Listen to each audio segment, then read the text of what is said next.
भवबीजाङ्कुरजननः रागाद्याक्षयमुपगता यस्य ब्रह्मा वा विष्णुर्वा हरो जिनो वा नमस्तस्मै।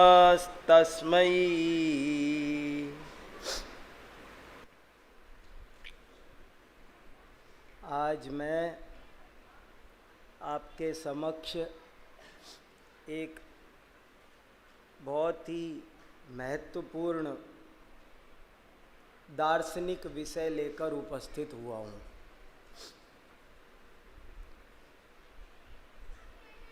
हम सब जैन दर्शन के विद्यार्थी हैं। दर्शन क्या होता है, दार्शनिक कैसे होते हैं, दर्शन शास्त्र कैसा होता है और एक अच्छा दार्शनिक कैसे बना जाता है, इस चीज़ की आपको प्रेरणा मिले, एक तो मेरा आज के विषय के पीछे मुख्य प्रयोजन ये है। क्योंकि दर्शन शास्त्र के बारे में एक कहावत है, philosophy is the subject in which no one is interested but everyone is interested. Philosophy is the subject in which no one is interested, but actually everyone is interested. Philosophy एक ऐसा विषय है कि जिसमें कोई इंटरेस्ट नहीं लेता, लेकिन अगर वास्तव में देखा जाए तो इसमें सबको इंटरेस्ट है। हर व्यक्ति ये जानना चाहता है कि ये जगत क्या है, जीव क्या है, पूर्व जन्म पर जन्म क्या है, स्वर्ग नरक क्या है, भगवान क्या है, कारण कार्य व्यवस्था आखिर है क्या। दिमाग सभी का परेशान होता है और सभी इसके समाधान चाहते हैं। ये बात अलग है कि उनको जब मिलते नहीं हैं, झुंझला झुंझलू के परेशान होकर छोड़ देते हैं कि जाने दो, वो अलग बात है। लेकिन बच्चे से बच्चा भी होगा, एक छोटा बच्चा होगा तो वो भी जानना चाहता है कि सच्ची फिलॉसफी क्या है।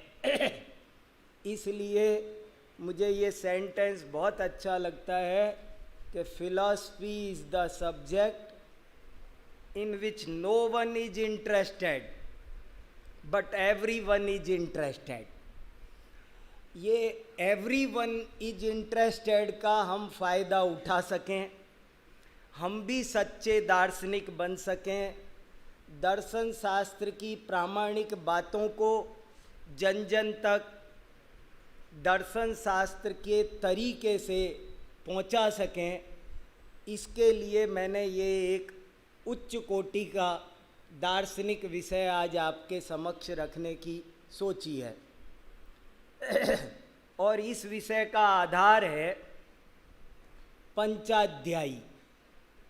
पंचाध्यायी पंडित राजमल जी की रचना है, जो उन्होंने 16वीं शताब्दी में लिखी थी।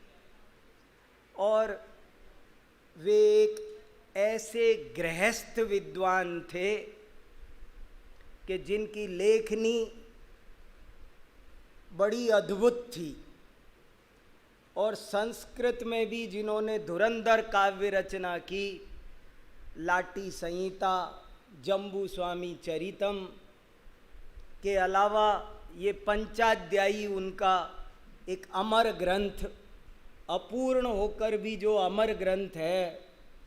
जैसे पंडित टोडरमल जी का मोक्ष मार्ग प्रकाशक एक बहुत बड़ी परिकल्पना को लेकर प्रारंभ हुआ, पर बीच में ही अनब्र वज्रपात हो गया, ऐसे ही ये पंचाध्यायी भी एक बहुत बड़ी परिकल्पना को लेकर प्रारंभ हुआ। 5 अध्याय इसमें होने थे, लेकिन दूसरा अध्याय शुरू ही हुआ था कि जाने क्या हुआ, पता ही नहीं है, और ये ग्रंथ अधूरा रह गया। काश इसके 5 अध्याय हमारे सामने होते। तो दूसरा मेरा प्रयोजन ये है कि हमको आपको ये भी प्रेरणा मिले कि गृहस्थ विद्वान भी कितने उच्च कोटि के विद्वान होते हैं। आपको ये भी इससे सीखने की प्रेरणा मिलेगी।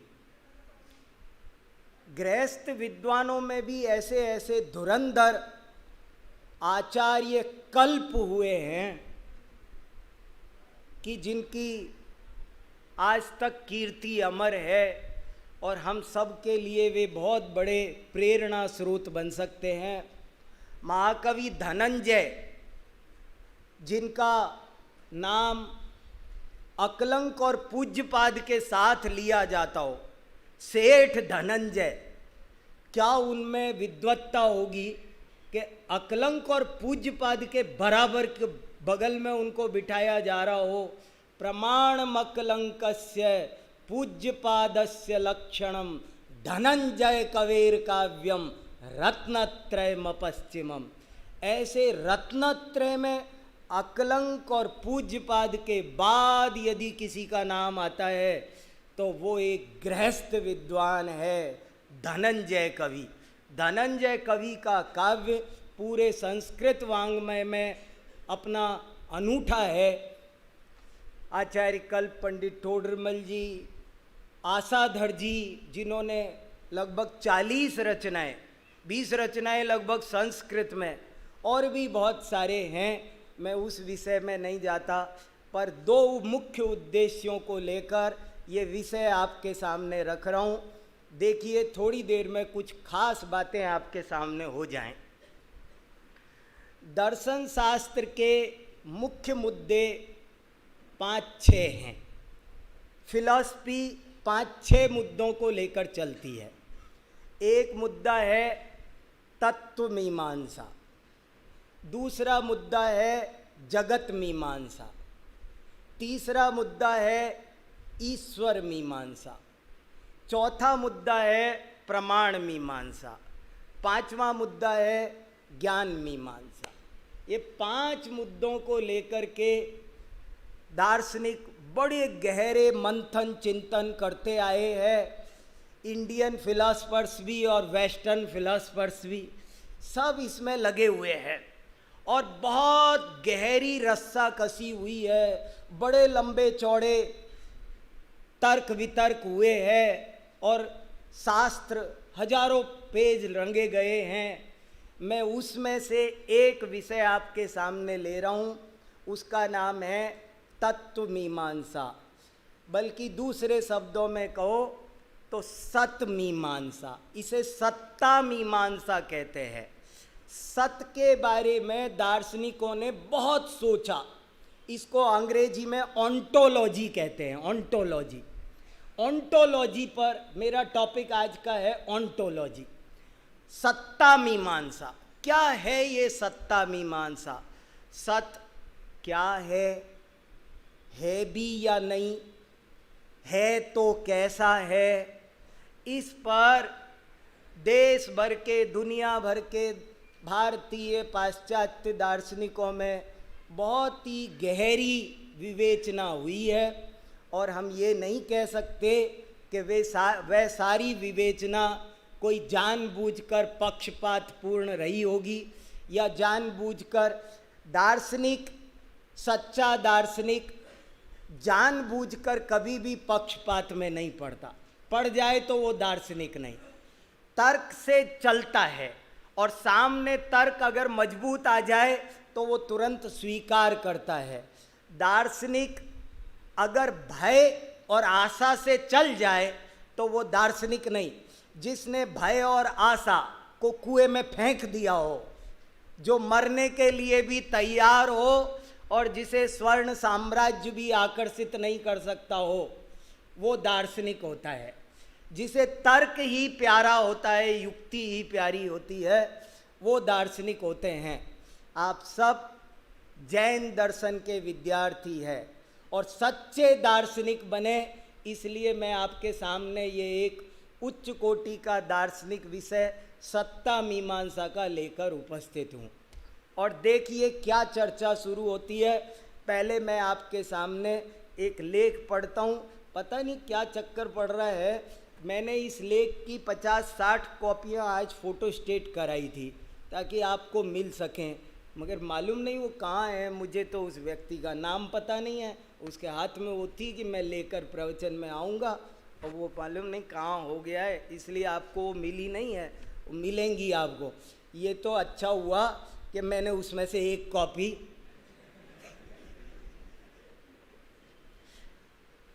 मैंने थोड़ी सी बुद्धिमानी का काम तो कर ही लिया। आप भी ध्यान रखा करो, आज एक शिक्षा मिली। चलो देखो, तो देखो क्या इसमें लेख पंचाध्यायी का 8वें नंबर का श्लोक है, आपको पढ़कर सुनाता हूँ। तत्वं सल्लाक्षणिकं सन्मात्रं वा यतः स्वतः सिद्धं तस्मादनादिनिधनं स्वसहायं निर्विकल्पं च। सत कैसा होता है, सत का क्या स्वरूप है, वो बता रहे हैं। पूरी सत्ता मीमांसा एक ही श्लोक में आ गई, समझ लो।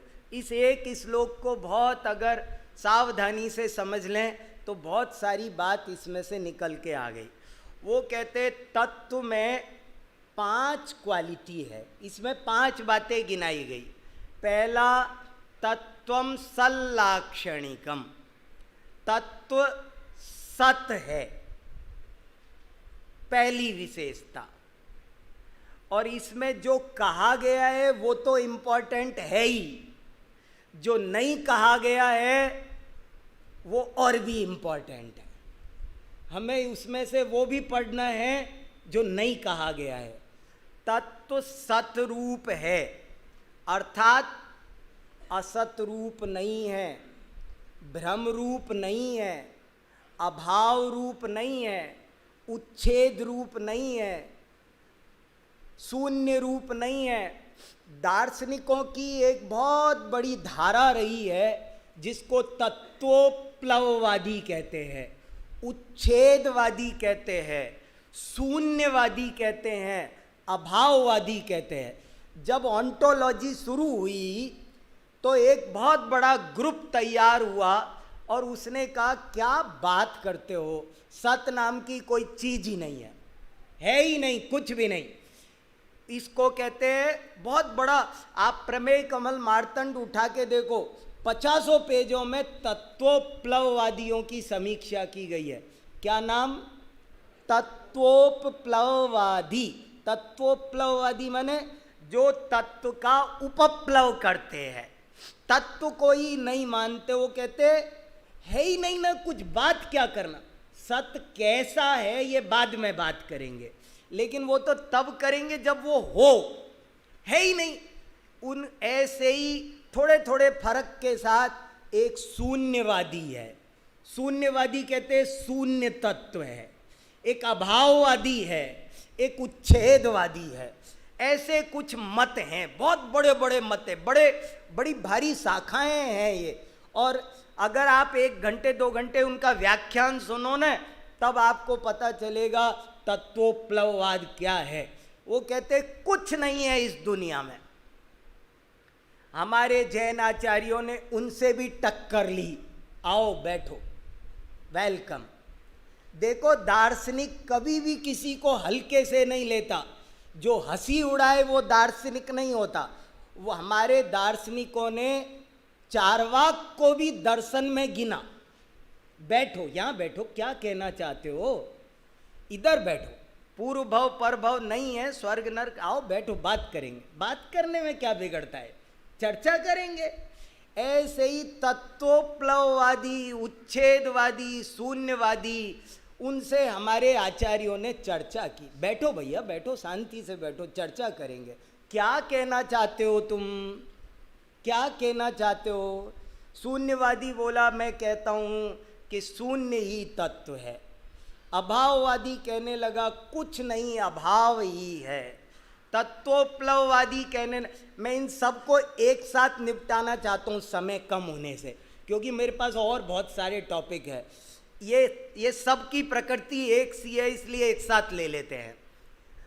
चारों पांचों एक साथ इकट्ठे हुए और उनसे बात हुई तो उनसे कहा, अच्छा भैया तत्व का उपप्लव कर रहे हो, क्या कह रहे हो? तत्व ब्रह्म रूप है।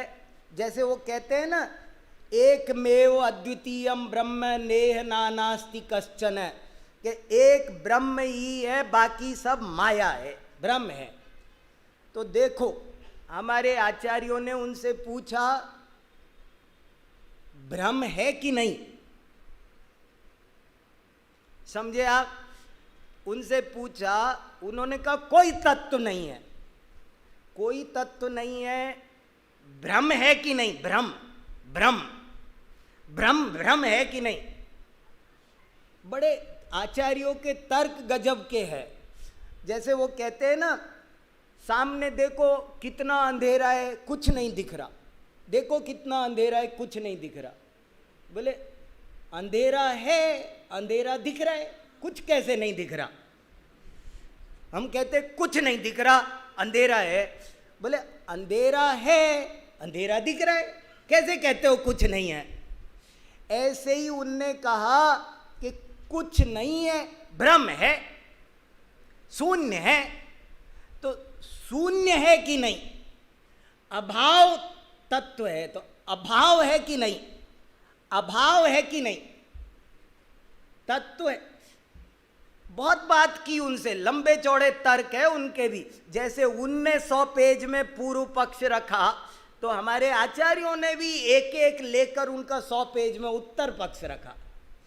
उनसे ये कहा, अच्छा सुनो, तुम अपनी बात सिद्ध करोगे या वांग मात्र तो न किम?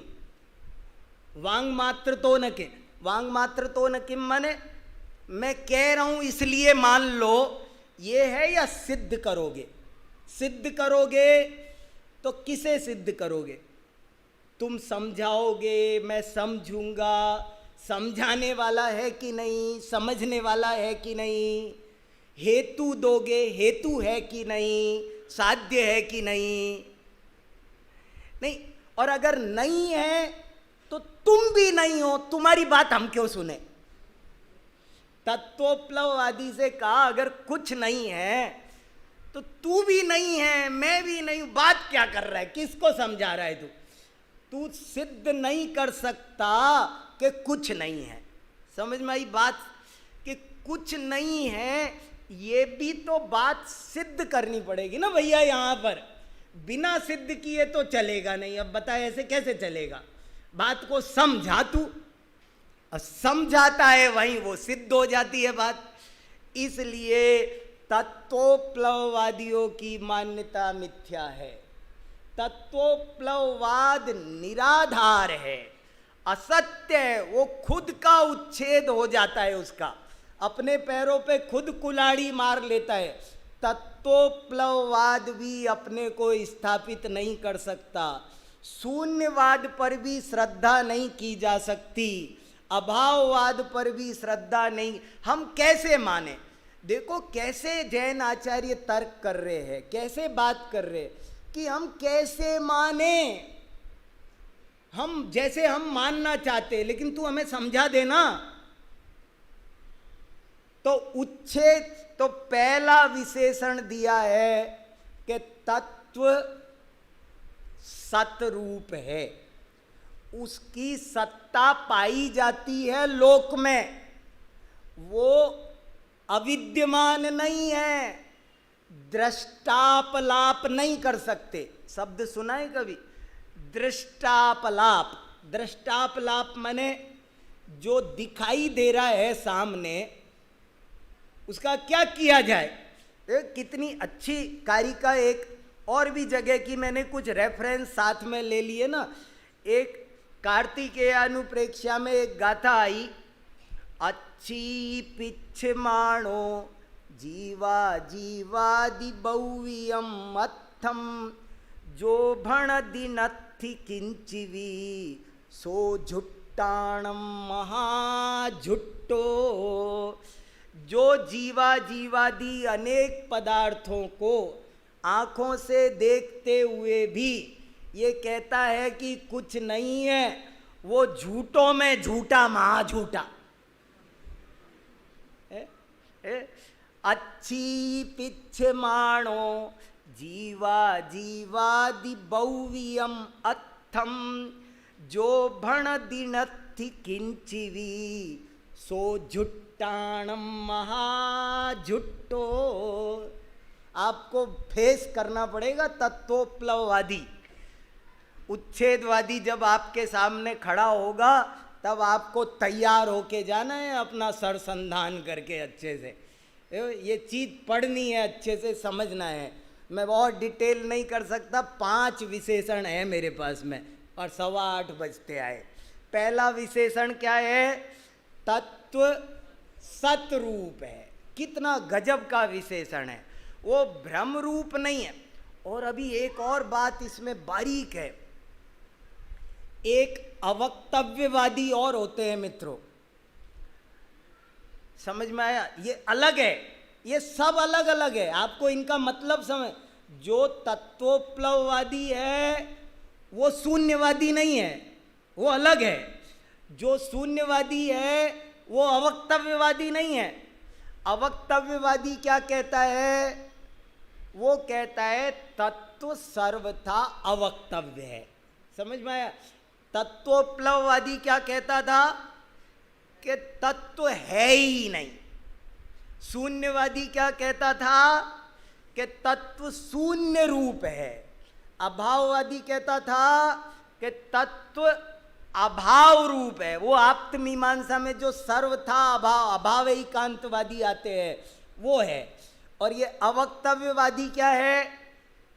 ये नहीं कह रहा कि तत्व कुछ नहीं है, ये नहीं कह रहा कि शून्य है, ये नहीं कह रहा कि अभाव रूप है, ये कह रहा है कि तत्व अवक्तव्य है, सर्वथा अवक्तव्य है। उस पर बात नहीं की जा सकती, वो उसको बोल ही नहीं सकते, कह ही नहीं सकते। हम आचार्यों ने उन्हें भी बिठाया, बैठिए प्लीज, बैठिए, बैठो बैठो, शांति से बैठो, पानी पियो, ठंडा पानी पियो, शांति से चर्चा करेंगे, इस पर भी विचार करेंगे। उसमें क्या है? अज्ञानियों का सूत्र होता है कि मेरा सो खरा, और दार्शनिकों का सूत्र होता है खरा सो मेरा।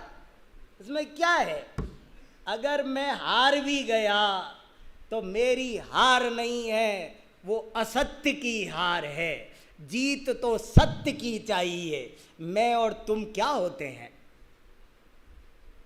इसलिए चर्चा शुरू हुई अवक्तव्यवादियों से, और अवक्तव्यवादियों से आचार्यों ने बात की, भैया तत्व सर्वथा अवक्तव्य है, तो फिर अवक्तव्य शब्द से भी वक्तव्य नहीं होना चाहिए।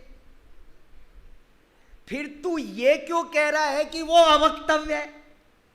बोल दिया ना तूने, तत्व अवक्तव्य है, तो अगर अवक्तव्य है तो तू अवक्तव्य है ये कह रहा है ना तू अवक्तव्य से ही कह दिया ना। जैसे अपन कभी कोई डॉक्टर के पास जाए, डॉक्टर साहब मेरे पेट में आज बहुत तेज दर्द, कैसा? बस मैं कुछ कह नहीं सकता, सिर में बहुत तेज दर्द है, बस मैं कुछ कह नहीं सकता। कह तो दिया, और क्या कहना है?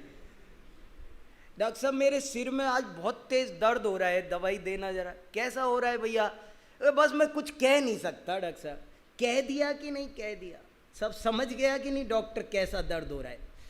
तो अवक्तव्य शब्द से ही वक्तव्य बना दिया ना। सर्वथा अवक्तव्य कैसे बचा? बहुत ही गजब का ये पक्ष है। स्यादवाद नहीं होता तो हम चीज़ों को कैसे समझ पाते। और यही जैनाचार्यों का बहुत बड़ा निष्कर्ष है जो वो निकाल कर लाए कि जब तक स्यादवाद की शरण में नहीं जाएंगे तब तक समाधान नहीं होगा। तो ऐसे सारे मत तत्व का स्वरूप कहकर, यहाँ 5 विशेषण कहकर अवक्तव्यवादियों का भी निराकरण कर दिया कि जो तुम कहते हो कि सर्वथा अवक्तव्य है, तो यदि सर्वथा अवक्तव्य होता तो ऐसे क्यों कहा जाता 5 विशेषणों से। तो पहला विशेषण है कि तत्व सतरूप है। दूसरा विशेषण तत्वं सल्लाक्षणिकं सन्मात्रं वा यतः स्वतः सिद्धम। दूसरा विशेषण सुनो ध्यान से। सत कैसा है, तो कहते सत की ये विशेषता है कि वो स्वतः सिद्ध है। इस पर भी गहराई से सोचो आप। स्वतः सिद्ध है। अगर वो स्वतः सिद्ध ना माना जाए तो क्या होगा, क्या दिक्कतें आएंगी कि यदि वो स्वतः सिद्ध नहीं होगा तो परतः सिद्ध होगा। फिर यही तो है, उल्टा होगा ना। फिर स्वतः सिद्ध नहीं होगा तो परतः सिद्ध होगा, और परतः सिद्ध होगा तो क्या होगा, किस पर से होगा वो बताना पड़ेगा आपको। और वो पर किससे होगा, एक इस सत्य को किसने किया। ये स्वतः सिद्ध ना माने हम इसको हम परतः सिद्ध मानते हैं। तो किस पर से, किसने किया इसे। फिर जिसने किया उसे किसने किया, फिर उसे किसने किया। तो एक अनवस्था नाम का महान दोष उत्पन्न होगा। इसलिए वस्तु को जो सत्य है उसको स्वतः सिद्ध मानना पड़ेगा, अन्यतः सिद्ध परतः सिद्ध माना ही नहीं जा सकता, पॉसिबल ही नहीं है। बोले हम ईश्वर सिद्ध मानेंगे, है ये बहुत बड़ी आपको ये छोटी छोटी बातें लग रही होगी, मैं मिनटों में कह रहा हूं ये, लेकिन एक एक पॉइंट पर हजारों पेज लिखे हैं। बहुत लंबी चौड़ी बहस है कि ये परते में क्या क्या आ गया। बोले वो किससे, अगर सत्य स्वतः सिद्ध नहीं है, जो है बड़ी बारीक फिलॉसफी है, जो है सो है, जो नहीं है सो नहीं है, जो एक है उसका दो नहीं हो सकता, जो दो है उसका एक नहीं हो सकता। बड़ी बारीक पे बहुत बड़ा साइंस है इसमें, गहरा, बुद्धि को धारदार बनाने वाला है ये, तीक्ष्ण। अगर वस्तु परतः सिद्ध हो तो, अगर परतः सिद्ध हो तो हमारी जान तो दूसरे की मुट्ठी में। अगर उसे बनाया दूसरे ने तो वो तो उसकी हाथ की कठपुतली हो गया, वो तो खत्म भी उसे करेगा, वो तो बनाएगा भी उसे। अगर वस्तु स्वतः सिद्ध ना हो, वस्तु परतः सिद्ध हो, तो वस्तु पराधीन हो जाए। कितने तर्क आ रहे हैं। अगर वस्तु परतः सिद्ध हो तो अनवस्था दोष उत्पन्न हो, जो कहीं जाकर नहीं रुकेगा। कोई तो बंदा ऐसा निकलेगा आखिर में जो स्वतः सिद्ध होगा, और जब उसे मानना है तो यहीं से क्यों नहीं मान रहे, क्या चक्कर पड़ रहा है। इसलिए वो स्वतः सिद्ध है। और स्वतः सिद्ध, अगर परतः सिद्ध मानो तो वो पराधीन सिद्ध होती है वस्तु, स्वाधीन सिद्ध नहीं होती। उसका परिणमन पूरा का पूरा दूसरे के हाथ में जाता है। वो कैसे चलेगी, कितना जिएगी, कैसे बनेगी, ये सब समस्याएं खड़ी होती है। और भी बहुत सारी समस्याएं पैदा होती है। अगर वस्तु परतः सिद्ध हो, स्वतः सिद्ध ना हो, तो मिट्टी के बिना ही घड़ा हो जाए। समझ में आ रहा है? तर्क समझ में आ रहा है आपको? सारे तर्क ठोस तर्क है एक एक, और आपको इन तर्क पर तर्क करना चाहिए। तर्क वितर्क, वादे वादे जायते तत्वबोध, वादे वादे जायते तत्वबोध। बहुत विचार करो, तर्क करो, आपस में करो। क्या कहा? यदि वस्तु परतः सिद्ध हो तो पराधीन हो, और पराधीन हो तो कितनी पराधीन हो? अगर वस्तु को कोई पर बनाता हो तो फिर तो कोई कुछ भी बनाए, फिर तो जगत की व्यवस्था भी नहीं बनेगी। हमारे आचार्यों ने ईश्वर कर्तृत्व में बहुत तर्क दिए हैं, और उनमें एक तर्क ये भी है कि यदि ईश्वर बनाता हो तो वो ये गेहूं चने क्यों बनाता है? डायरेक्ट रोटी लटका दे पेड़ पे, एक पे सब्जी लटका दे, हम तोड़ के खा ले। ये क्या मामला है? एक तर्क है, ये भी है। नहीं, उसी ने बनाया तो हम गेहूं का बीज बोए, चना निकल आए ना, मक्का निकल आए। मिट्टी की क्या जरूरत है घड़ा बनने के लिए? हार बनने के लिए, अंगूठी बनने के लिए सोने की क्या जरूरत है? उपादान निमित्त की व्यवस्था की क्या जरूरत है? जब वस्तु परतः सिद्ध है, देख रहे हैं आप, आपको ये ऐसे चिंतन करना है। और मैं आपको ये सब बातें इसलिए भी बता रहा हूं, ये विषय कोरा दार्शनिक नहीं है। अगर आप बारीकी में जाएंगे तो इसी नींव पर बहुत बड़ा अध्यात्म का प्रासाद खड़ा है। हम भी तो सत है ना, हम आत्मा है ना, हमें आत्मानुभूति करनी है ना, हमें आत्मज्ञान करना है ना प्रामाणिक। तो आत्मा भी एक सत है, और सत कैसा होता है? ये पहले सत की कॉमन फिलॉसफी हमारे पकड़ में आ जाए ना, कि कभी आपको समझ में आ जाएगा कि तत्व अभाव रूप नहीं हो सकता। बहुत से लोग कहते हैं ना, तत्वोपलववादियों को अब अध्यात्म में घटा के देखो, बहुत मिलेंगे, लाखों करोड़ों। क्या कहेंगे वो? आत्मा तो कुछ होता ही नहीं है, क्या बात कर रहे हो तुम लोग, काहे को अपनी जिंदगी उसके पीछे खराब कर रहे, वो होता जाता तो कुछ है नहीं। ये तत्वोपलववादी है। लेकिन हमें ये समझ में आएगा कि तत्व कैसे सतरूप है। अगर हमें चेतना का अनुभव हो रहा है तो वो भ्रम नहीं हो सकता, वो असत अविद्यमान नहीं हो सकता, वो है। और अगर है तो स्वतः सिद्ध है, वो परतः सिद्ध भी नहीं हो सकता। और भी बहुत दिक्कतें आती है। यदि परतः सिद्ध हो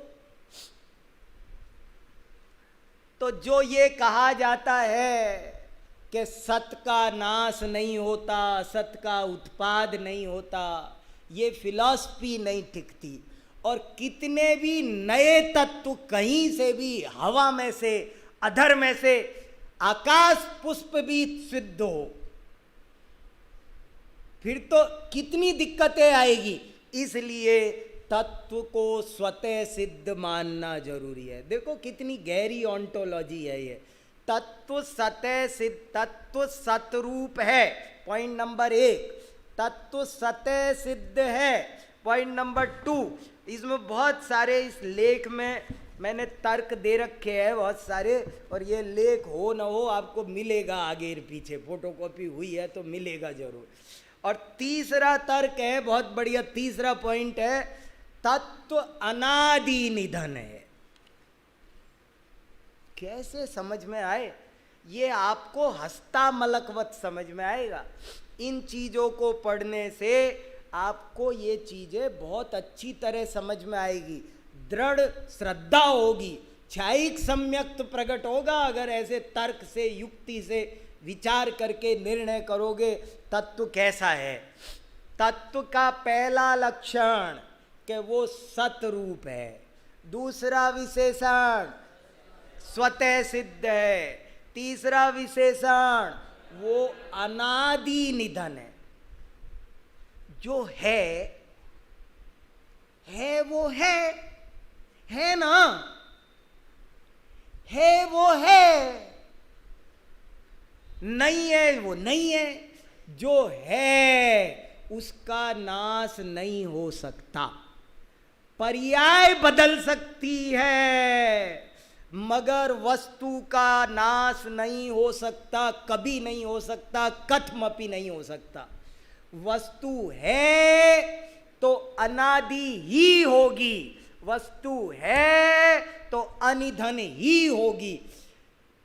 nothing can be created not destroyed, it's forms only change. केवल इस, ये तो साइंटिस्ट पकड़ लिए मोटी बात कि कोई चीज ऐसी नहीं हो सकती कि जो आप नहीं बना सको। इतने बड़े बड़े साइंटिस्ट, इतने बड़े बड़े साइंस के उपकरण और इतनी बड़ी एक परमाणु नया नहीं पैदा कर पा रहे। वो एक हवा की बूंद पैदा नहीं कर पा रहे, और सब कह रहे हैं चिल्ला के नया कुछ नहीं हो सकता। और जो है वो उनकी पूरी ताकत लगा के वो खत्म नहीं कर पा रहे एक परमाणु को। एक हथेली पे रखा परमाणु चैलेंज कर रहा है सारे वैज्ञानिकों को, लाओ तुम्हारे पास कितने बम हैं, मुझे नष्ट करके बताओ।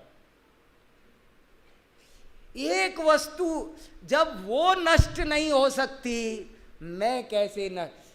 आपको विश्वास होगा मैं सत हूं, मैं स्वतः सिद्ध हूं और मैं अनादि निधन हूं। जच्ची कुछ बात।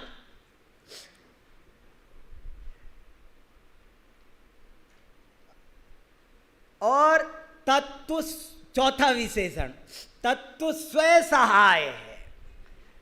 स्वयं सहाय कहकर क्या कह दिया। बहुत पंचाध्यायीकार कितने विद्वान होंगे, एक श्लोक में कितनी बड़ी ऑन्टोलॉजी भर दी उन्होंने।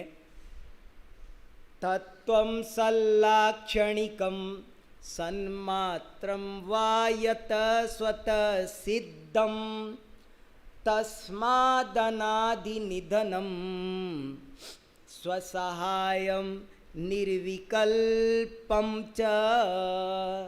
स्वसहाय है।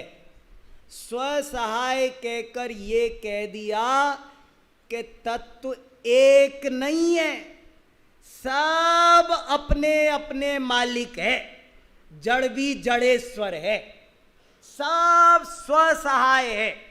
अगर प्रवचन सार की भाषा में बोलो तो स्वयं भू है। स्वसहाय कहकर क्या कह दिया। अभी बोलो तो इसी पर बहुत बोल सकते हैं। स्वसहाय का मतलब है, सुनो ध्यान से, अपना कर्ता भी स्वयं है, अपना कर्म भी स्वयं है, अपना करण भी स्वयं है, अपना संप्रदान भी स्वयं है, अपना अपादान भी स्वयं है और अपना अधिकरण भी स्वयं है। और हर द्रव्य, हर सत स्वयंभू है। स्वयंभू, स्वसहाय है। दो वस्तु दो ही है। कोई माई का लाल दो को एक कर नहीं सकता। आप कितना मिलाओ, कोई दो को एक कर सकता है। सोचो, कोई उपाय सोचो, सोचो, ट्राई करो, साल 2 साल प्रयोगशाला में जाओ और दो को एक बनाने की कोशिश करो। क्या दो वस्तुएं एक हो सकती है? कोई भी दो ले, दो परमाणु ले अकेले, पुद्गल पुद्गल, दो एक हो सकते हैं? दो एक नहीं हो सकते। आप जानते, इसको हम गणित, कभी एक दिन आपको जैन गणित पर एक व्याख्यान करूंगा। जैन गणित, उस जैन गणित में ये बताना है मुझे कि गणित 2 तरह का बताया आचार्यों ने। एक लौकिक गणित, एक अलौकिक गणित। और लौकिक अलौकिक गणित का क्या मतलब है? ये कितनी वस्तु है? एक के अनेक। लौकिक गणित बोलती है कि ये एक है, अलौकिक गणित बोलती है ये एक नहीं है, ये अनेक वस्तु है। ये कितनी वस्तु है? आपको एक पेन, ये कागज, ये कितने हैं? ये एक कागज दिखाऊं तो कितनी वस्तु है? कि वो जितने तुम टुकड़े कर सकते हो ना इसके बारीक से बारीक मशीनरी से, जितने परमाणु, उतनी वस्तुओं का समूह है ये। और इसलिए आप क्या करते हो? एक को फाड़ के कह देते हो लो हमने एक के दो कर दिए। क्या खाक दो कर दिए? वो दो थे तो दो कर दिए? नहीं, उसको क्या दो कर दिए? जो दो है उसको दो कर देते हो और घमंड करते हो हमने दो कर दिया। एक को दो करके बताओ, एक को दो नहीं किया जा सकता और दो को एक नहीं किया जा सकता। आप चिंतन करो, चित्त सक्रिय हो जाए। एक के दो नहीं हो सकते और दो के एक नहीं हो सकते। है वो उसका नाश नहीं हो सकता, जो नहीं है उसका उत्पाद नहीं हो सकता। जो एक है उसको कोई तोड़ के दो नहीं बना सकता और जो दो है उसको कोई भी जोड़कर एक नहीं बना सकता। युत सिद्धवादी होते हैं एक, सुना है आप लोगों ने? पढ़ रहे आप परीक्षा, न्याय परीक्षा, एक युत सिद्धवादी होते हैं। युत सिद्धवादी क्या कहते हैं? दो वस्तुएं संयोग से एक बनती है। जैसे सांख्य दर्शन आत्मा में और ज्ञान में युत सिद्ध संबंध मानता है, न्याय दर्शन भी वो कहते हैं आत्मा अलग है, ज्ञान अलग है और ये दोनों में युत सिद्ध संबंध है। स्वतः सिद्ध से, स्वसहाय से, इन सब एक ही श्लोक ढंग से पढ़ लो ना, इसको बारीकी में चले जाओ तो सारे दर्शनों से बात कर सकते हो, आप तसल्ली से बात कर सकते हो। दो चीज जिनका योग होगा, योग होगा, वो तो योग ही होगा ना भैया। उनमें तादात्म्य कैसे होगा? संयोग संबंध होगा। उनके प्रदेश भिन्न ही रहेंगे चाहे तुम कुछ भी करो। क्या पंचास्तिकाय में एक गाथा लिखी है, अण्णोन्नम पविसंता दिनता उग्गास मण्ण मण्णस्य मेलंता वियनिच्चम सग सब भावम न विजहंती। एक गिलास ठंडाई बनाओ और उस ठंडाई में मीठा भी डालते, चीनी भी डालते, नमक भी डालते, काली मिर्च भी डालते, केसर भी डालते, दूध भी डालते, पानी भी डालते, खसखस भी डालते, खरबूजे का बीज भी डालते, क्या क्या डाल, बादाम भी डालते, सब डाल और खूब घिसते हैं, जोर से घोटते और खूब घोट घाट के पानी में घोलते और ऐसे मिलाते हैं। मिल गया? तुमने तो एड़ी से चोटी तक का जोर लगा लिया था बाबूजी। मिल गए?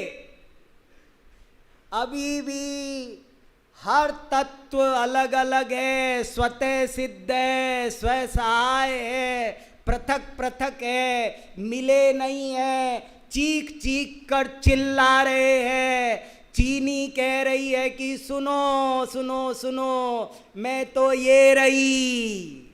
नमक कह रहा है मैं तुझसे अलग ये रहा। काली मिर्च कह रही है मैं इधर हूं। सब अलग अलग है तो यहां एक संगीत का कार्यक्रम हो और उस संगीत के कार्यक्रम में एक आदमी गाए, एक ढोलक बजाए, एक हारमोनियम बजाए, एक गिटार बजाए, 20 वाद्य यंत्र बजाए जाएं और सब इस पतले से वायर में निकलकर वहाँ लाउड स्पीकर पर सुनाई दें तो सब पुद्गल है जबकि, और सारे के सारे सारी ध्वनियाँ मिलकर चली गई, मिल गई। वो लगता है मिल गई, लेकिन मिलने के बाद भी बिल्कुल अलग अलग है। सुनने वाला इसीलिए ये कह सकता है, वाह बांसुरी तो क्या बांसुरी है, अरे वाह क्या फ्लूट बजाई है, गजब है भाई, अरे यार बांसुरी वाला गजब का है। ये क्या हो रहा है, कैसे सुनाई दे रही है अलग से बांसुरी, अलग से बांसुरी कैसे सुनाई दे रही? इसका मतलब है कि वे ध्वनियां मिलकर भी अन्नोन्नम पविसंता।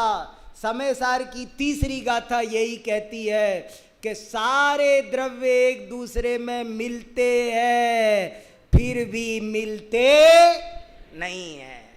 स्वसहायम। और पांचवा विशेषण है निर्विकल्पम। निर्विकल्प का मतलब है, बहुत शॉर्ट में बात पूरी करूं, निर्विकल्प माने अखंड, अभेद।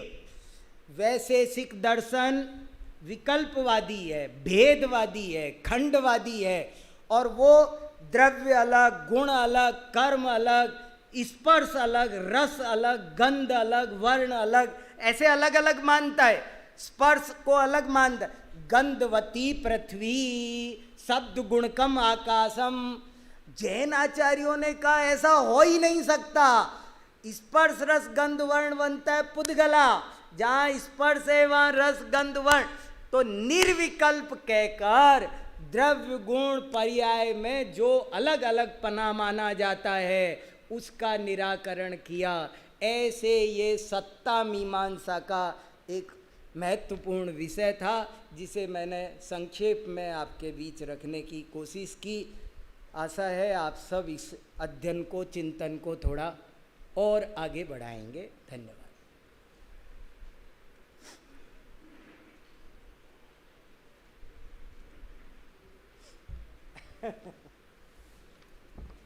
हेलो, अभी हम सभी ने इस महाविद्यालय के दार्शनिक विद्वान डॉक्टर वीर सागर जी भाई साहब का दर्शन शास्त्र विषय पर बहुत ही मार्मिक प्रवचन सुना, और अब यहाँ पर बाल ब्रह्मचारी पंडित स्वत प्रकाश जी भाई साहब का प्रवचन प्रारंभ होगा। जो भी विद्यार्थी पीछे